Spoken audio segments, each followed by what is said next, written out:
Hey, this is Verna Jo from the Spanish Fork Senior Citizens Center. We invite you to relax and enjoy our program. We hope you'll find it informative. We hope that it makes you smile and laugh, deep belly laugh. As always, we hope that you'll come soon to the Spanish Fork Senior Center so we can always surround you with people who care. Attention, hut. Please join me in the Pledge of Allegiance to the flag. Present arms. I pledge allegiance to the flag of the United States of America and to the republic for which it stands, one nation, under God, indivisible, with liberty and justice for all. Hey Spanish Fork, it's Heather Lyman, hospice nurse, and I am now a hospice nurse with Aspen Ridge Home Health and Hospice. Did you know that May is Stroke Awareness Month? So stroke is something that is a big concern for my senior population, so let's talk about that today. Most people are familiar with the acronym FAST with stroke, but if you're not, let's go over that. So FAST stands for, the F is for facial droop. So if someone that you know or yourself suddenly has a droopy eye or a droopy mouth and just on one side or the other, that can be a significant sign of stroke. A is for arms. If you suspect that you or somebody that you know is in the middle of having a stroke, you ask them to raise their arms. Most of the time, someone who has had a stroke, their arms won't raise symmetrically. That can be a big sign. S is for speech. If your speech is suddenly slurred, and it doesn't have to be bad slurred, it can just be a little bit just because that side of your mouth is droopy, but that can be a sign of stroke. And then T stands for time, because time is of the essence with stroke. And then the whole acronym FAST is also because you have to get help fast. So what do we do? Well, first, I want to say that those are the main symptoms of stroke, but I don't want you to miss out on some of the smaller symptoms. And those are some that people just aren't necessarily aware of. If you suddenly, and I mean suddenly, rapid onset, if you suddenly have blurred vision, that can be a sign of stroke. If you suddenly have double vision, that can be a sign of stroke. If you suddenly can see out of one eye but not the other, or one eye is blurry and the other one is clear, you need to get to the emergency room. That can be a sign of stroke. If you suddenly have trouble swallowing, like yesterday you were fine and today you're having trouble swallowing, you need to get to the emergency room. If you suddenly are unsure of your surroundings, if your own driveway looks kind of unfamiliar, or you get into the car and you suddenly don't remember how to turn it on, and this isn't over time, this is yesterday you were fine, today you're not, you need to get to the emergency room. Those are all minimal signs of stroke. They can be signs of early onset. So that's our biggest purpose, is just you've got to get help fast. If you suddenly can't understand people around you, that they're not making sense, or if they can't understand you, that's a sign of stroke. Every minute counts with a stroke. You have about 3 hours from the first symptoms till the damage is done. That's why it's so imperative to get there fast. Don't wait, don't think, okay, if I'm still having this tomorrow, I'll go to the doctor. This is one of the main diseases that you actually have to do right now. There are things called transient ischemic attacks. We call them TIAs or mini strokes. And a lot of times people will have these stroke-like symptoms, but with a TIA, they resolve after a few hours or maybe a day. And a lot of times people will think, oh, well, that was weird. but it went away, so I must be okay. But 1 out of 3 people who have a TIA will have a stroke. So again, it's imperative you've got to go get checked if you have any of those symptoms, because I'm going to say it again, 1 out of 3 people that have a TIA will have a stroke later. So what's the treatment? If you get to the hospital within that 3-hour time frame, they can give you a medication called TPA, which is basically clot-busting medication, and that will keep the stroke, the clot, from doing more damage. But after 3 hours, the damage is pretty well done and it's irreversible. The TPA won't do anything. It's not very effective after the 3-hour period. At home, if you've had a stroke, the treatment is just blood thinners, and you'll probably be on blood thinners for life. That's your warfarin, Coumadin, Eliquis. But those will thin your blood and prevent further strokes. So hopefully, with a little bit of education, you will have this in your mind, and you may be able to save yourself or someone you love. We love you, and stay safe out there. Hi, I'm Margaret Cook, back again with some reflections of a farm boy. This one's oops, falling head first. Hay bales from the field were stacked high by way of a derrick fork, hoisting 4 bales at a time to the final height of the 40 feet when topped to a peak.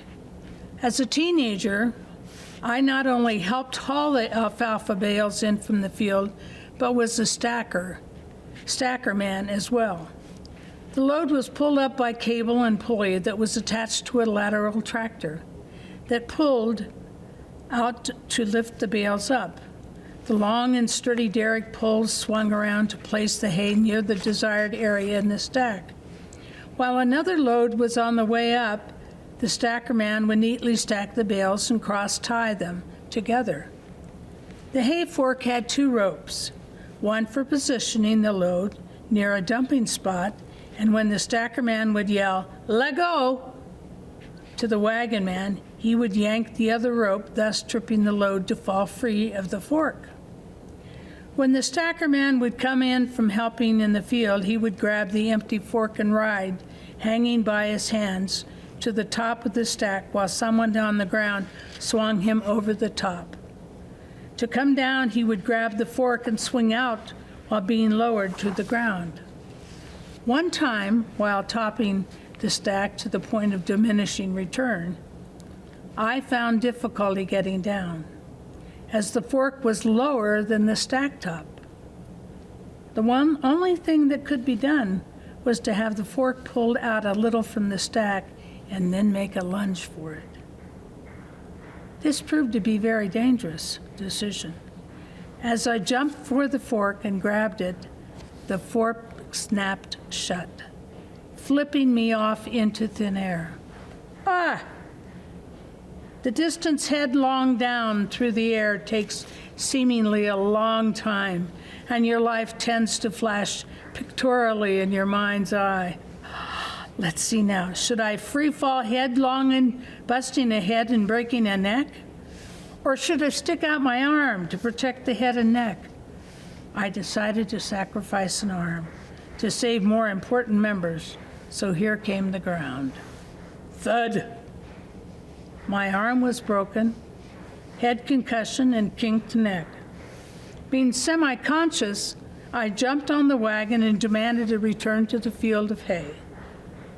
They took me to the hospital instead, where I played football until I woke up with a neck brace and an arm cast. Grandmother said I swore at the nuns who took care of me. Oh my, Grandma would be not happy. And, oh, you got to hear this one. Milking alone. Picture a 9-year-old boy sitting on a log crying because the cows didn't come home. Well, let's start the story where it begins. The story began when my grandparents left to stay overnight in Utah, where some relative had died and a funeral was to be attended to. I knew how to do the chores and milk the cows with our new automatic milkers. Therefore, I was designated to do the evening and morning chores while the grandparents were away. The prospect of such a responsibility gave me mixed emotions. One was of being trusted with the man's task, and the other was fear. Never had I been left alone for such a long time, with absolutely no one around to help if necessary. The grandparents left about noon and left me a nice prepared lunch. The food situation was no problem, as the kitchen was full of goodies and I knew how to serve myself. Towards evening, I opened the field gate and made sure the barn doors were open and grain was in the stanchions. During fall time, and after the fields were harvested, the cows were turned out to glean the fields of leftover alfalfa and grain. The cows were about 1/2 mile away when milking time came. The cows ignored my yelling, and old dog Bob also ignored my command. I took off to the end of the field to fetch the cows myself. Those who've been around cows know that in the evening they get a little frisky and playful, or ornery. Anyway, they were impossible to round up. The cows would mill around and laugh at my concern. Can you believe it? Several hours went by, and every time I would get them midway home, a few would break out to run around the edge, with the rest doing the same, with their heels kicking in the air. Now, can you believe this? Cows kicking, heels kicking in the air? Yes, some of my grandfather's favorite words were even used to no avail. Long after dark and the loss of a near success, I sat on a log near the gate and cried. It was very important to get the beast milked so production would not be thrown off the next day. I was a total failure, and the cows knew it. I sat on the log well into the night. The cows decided the fun was over and became more hungry than playful. So in single file, walked past me, through the gate, into the barn, and into the stanchions to eat grain and wait to be milked. The chores were finally finished at about midnight. The next morning, I broke the 5 o'clock rule and milked later, and everything went fine. Just before noon, the chores were finished, and the cows were in the corral with the hay in the feed racks. The prodigal grandparents returned and seemed very pleased that everything was under control. For quite a while afterward, Grandfather would brag about how big and responsible I was. I was a 9-year-old milking cows. Hope you enjoy it. Enjoy the week. Thank you. Hi, I'm Carla Thalman, and I'm here with the Wellness Bridge Group. We are located at the Sports Performance Academy, and we offer classes at 10:15 and 11:15 for our Parkinson's Rock Steady Boxing. Today I'm going to talk to you about doing some ab core work while in your seat. So the first thing you want to do is get a comfortable chair. If you have one without armrests, it's preferable, but if you need one with armrests, that's totally fine. We can work around that. What you're gonna do is you're gonna sit in your chair and you're gonna scoot so you're almost to the edge of the seat, but not quite. You're gonna cross your arms, and we're gonna start with our sit-ups. You're gonna lean back until your back touches the backrest, and then you're gonna just pull yourself up like a normal sit-up, but you're sitting in your seat. You're gonna do 5 to 10 of these 3 times. I would suggest maybe even doing them for the length of a commercial and then taking a rest if you're watching TV while you do these. Next, you can also, sitting in the same position, bending your legs and bringing your knee up and clapping underneath your leg. This is a good lower ab core work where you can get a lot of muscle movement and a lot of work in those legs and in your abs. So make sure you clap. Okay, next we're gonna put our hands right up here by our ears. We're not gonna hold our hands, we're not gonna hold our head, we're just gonna lightly put our hands by our head. And we're gonna just bring our knee and our elbow up, opposite knee to opposite elbow. And again, do 5 to 10 reps or a commercial break if you're doing it during watching TV.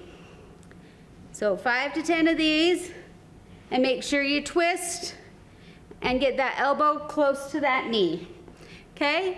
One more is you're gonna scoot to the edge of your seat. You're gonna lean all the way back so your shoulder blades are touching the back of your chair. You're gonna lift your legs and you're gonna just kick.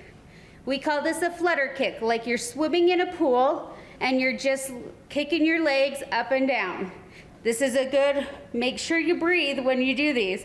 This is a good core one. This will help with your balance, your stability, and it will also make you'll feel these ones when we're doing them. So just do these for about 20 to 30 seconds and then give yourself a break. Once again, I'm Carla with the Wellness Bridge, and I'm here to invite you to our classes Monday, Wednesday, Fridays at 10:15 or 11:15 with our Rock Steady Boxing. You know what time it is? It's time for jokes! Jokes! Jokes! Go Beverly! Great, thank you, Pete. You're welcome. All right. Ralph is driving home one evening when he suddenly realizes that it's his daughter's birthday and he hasn't bought her a present. He drives to the mall, runs to the toy store, and says to the shop assistant, "How much is that Barbie in the window?" The assistant says, "Which Barbie?" She continues, "We have Barbie goes to the gym for $19.95. Barbie goes to the ball for $19.95. Barbie goes shopping for $19.95. Barbie goes to the beach for $19.95. Barbie goes night clubbing for $19.95. And divorced Barbie for $265. Ralph asked, "Why is the divorced Barbie $265 when all the others are only $19.95? "That's obvious," the sales lady says.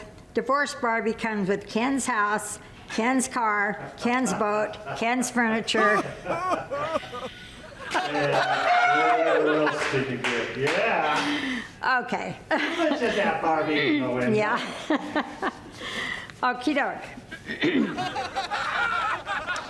Leaving the store, I couldn't find my keys. They weren't in my pockets. Suddenly, I realized I must have left them in the car. Frantically, I headed for the parking lot. My husband has scolded me many times for leaving my keys in the car's ignition. He's afraid that the car could be stolen. As I looked around the parking lot, I realized he was right. The parking lot was empty. I immediately called the police. I gave them my location, confessed that I had left my keys in the car and that it had been stolen. Then I made the most difficult call of all to my husband. "I left my keys in the car and it's been stolen." There was a moment of silence. I thought the call had been disconnected, but then I heard his voice. "Are you kidding me?" he barked. "I dropped you off." Now it was my turn to be silent. Embarrassed, I said, "Well, come and get me." He retorted, "I will, just as soon as I convince the policeman that I didn't steal your car." Oh, yeah. Nice. Okay. That's good police work. I know. That was amazing. Do you want one more? Yes, please. All right. Have you ever been guilty of looking at others your own age and thinking, "Surely I can't look that old"? Well, you'll just love this joke. I was sitting in the waiting room for my first appointment with a new dentist. I noticed his DDS, which bore his full name. Suddenly, I remembered a tall, handsome, dark-haired boy with the same name that had been in my high school class some 40-odd years ago. Could he be the same guy that I had a secret crush on way back then? Upon seeing him, however, I quickly discarded any such thought. This balding, gray-haired man with a deeply lined face was way too old to have been my classmate. Or could he? After he examined my teeth, I asked him if he attended Morgan Park High School. Yes, I did. I'm a Mustang, he gleamed with pride. When did you graduate? I asked. He answered, 1959. Why do you ask? You were in my class, I exclaimed. He looked at me closely. Then that wrinkled old man asked, what did you teach? Oh,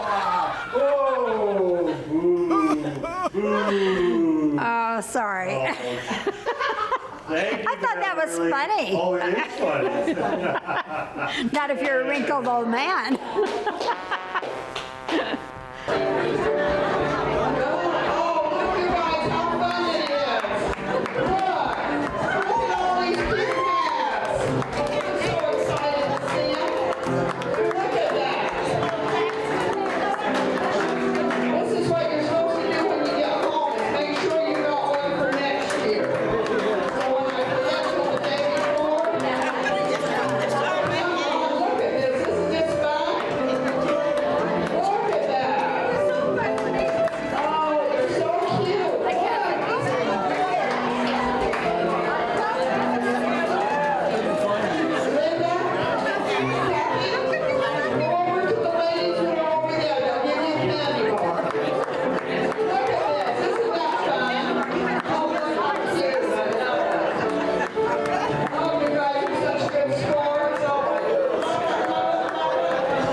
Hi, I'm Berna Jo, Spanish Fork Senior Citizen Center. I know that Mother's Day was a couple of weeks ago, but we celebrated here at the Senior Center with a Mother's Day tea. We are in such a festive mood. This Mother's Day tea is an annual event that we have. Look at these flamboyant hats. How fun.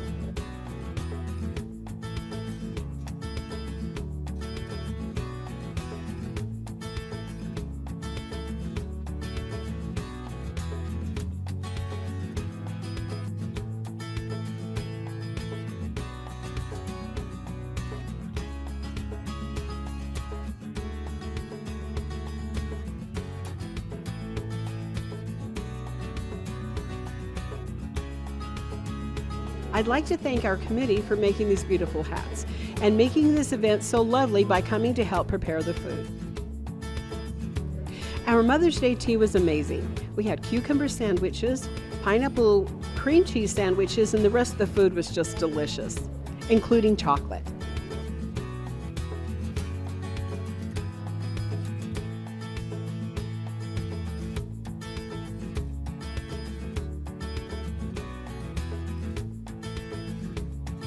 We played a Mother's Day trivia game. Do you know the answer to some of these questions? What year was Mother's Day made an official holiday in the U.S.? What is the most popular month in which to have a baby?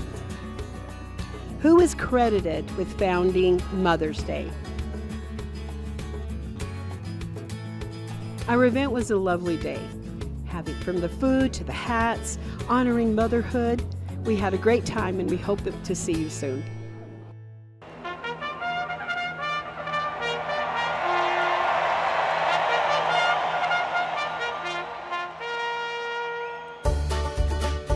Hi, I'm Jan Carlisle. I'm standing here at we have nicknamed it today, Spanish Fork Senior Downs, and we are celebrating the Kentucky Derby in a Spanish Fork type style. We have a lot of fun here at the Senior Center. Something that's come up in the last few years. Used to be big brimmed hats that everybody wore, but all of a sudden somebody came up with a funky little hat on a headband. And so we decided we would have fascinators for everybody. So everybody here donated flowers, headbands, all kind of things. And so we made headbands into fascinators for everyone to be able to have their very own fancy fascinators. And we couldn't leave the gentlemen out, so we ordered bow ties for them. So we're all spiffed up, ready to watch the Run for the Roses.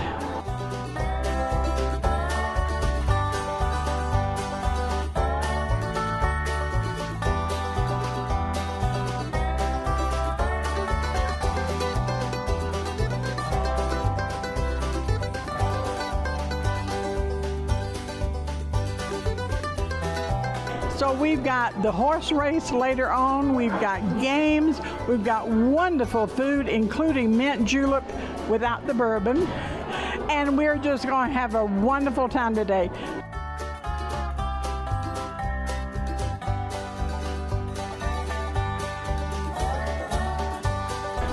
Although we're not at Churchill Downs, the spirit of the Twin Spires are here today because we're all decked out with roses on the tables and roses in our hats, and we're ready for one more time of Run for the Roses, straight from Spanish Fork. And they're off in the Kentucky Derby. And it's going to the dancing. Man has some early speed on the inside. Here's Regal Ransom with some...